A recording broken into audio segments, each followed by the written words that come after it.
The economy is likely heading into a recession. No, it's booming again. Inflation is in free fall. No, it started increasing again. If you find the cacophony of economic indicators confusing, don't feel bad. It's confused. Some numbers go in one direction, while others go in the opposite direction. Partisans of both political parties have an interest in promoting one type of information and downplaying the other. Yesterday's inflation report added to the confusion. Inflation, a major concern for many families and already an issue in the 2024 campaign, has been falling for a year and a half. As a result, Americans' economic morale has improved slightly, but figures released yesterday show inflation is higher than forecasters expected. In response, the S&P 500 index fell 1.4%. Its second biggest daily decline this year. In today's newsletter, I will give you a framework for thinking about the state of the American economy by describing the four main phases of recent years. I can't tell you what will happen next, but I think the situation is simpler than the whirlwind of economic indicators sometimes suggests. 1. The pre-COVID boom. The U.S. economy has been disappointing for much of the last half-century. Growth in income and wealth has been slow for most families, and inequality has widened. Perhaps the starkest sign of trouble, U.S. life expectancy is now lower than that of any other high-income country, and it's not particularly close. There were, however, some brief periods of economic boom. One began late in Barack Obama's presidency and continued into Donald Trump's term. The country finally emerged from the hangover after the housing crash, as businesses expanded and consumers spent more. The unemployment rate fell below 5% in 2016 and below 4% in 2018. Tight labor markets, combined with minimum wage increases in many states, have increased incomes for all income categories. At the start of 2020, the short-term performance of the U.S. economy was as healthy as it had been since the dot-com boom 2 decades earlier. People stayed home and reduced their spending. Businesses laid off workers and the unemployment rate rose above 10%.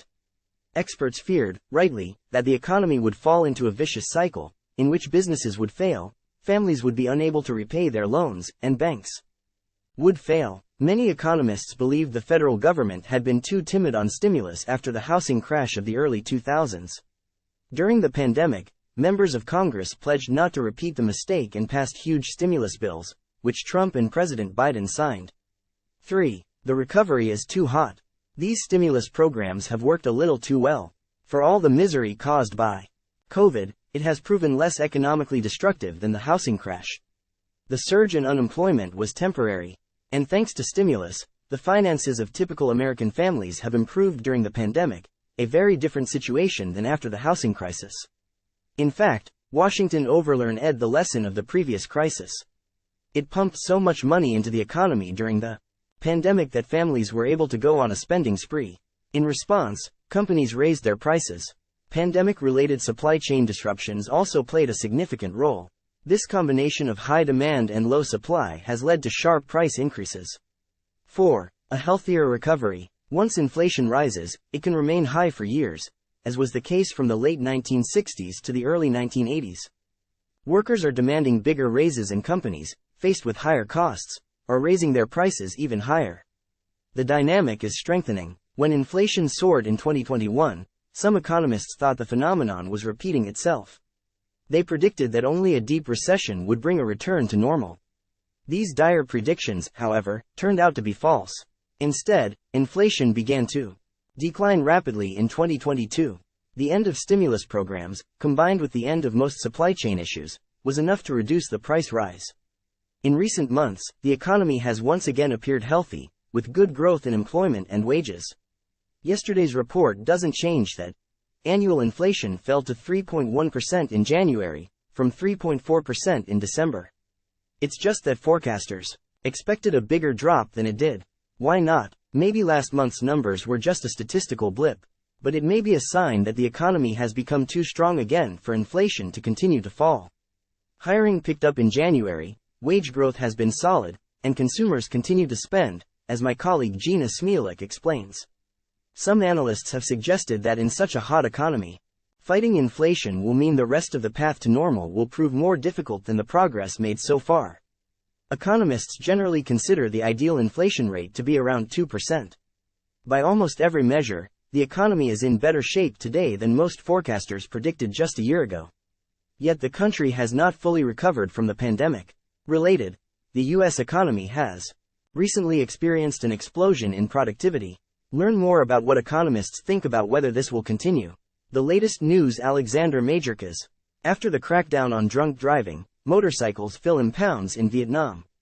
A South Korean court found 3 former police officers guilty of destroying evidence linked to the Halloween mob that killed nearly 160 people in Seoul in 2022. In Pakistan, 2 major parties have agreed to form a coalition government. They have denied power to candidates aligned with former Prime Minister Imran Khan, even though his allies recently won the most seats. Myanmar's junta said it would impose a military call-up to replenish forces depleted by the fight against pro-democracy rebels. China, faced with the decline in foreign investment, is trying to soften its image abroad. A Communist Party official played a leading role. Other big stories: opinions. As artificial intelligence takes over technical tasks, the human side of work, collaboration, empathy and communication will become more valuable, say Anish Raman and Maria Flynn. Don't buy flowers for your Valentine's Day.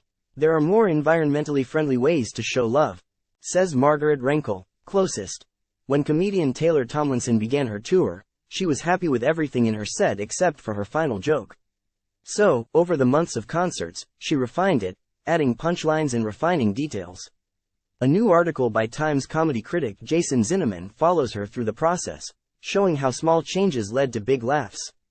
Learn more about Culture Le Maiden. Recommended. What are the main benefits of comparing car insurance quotes online?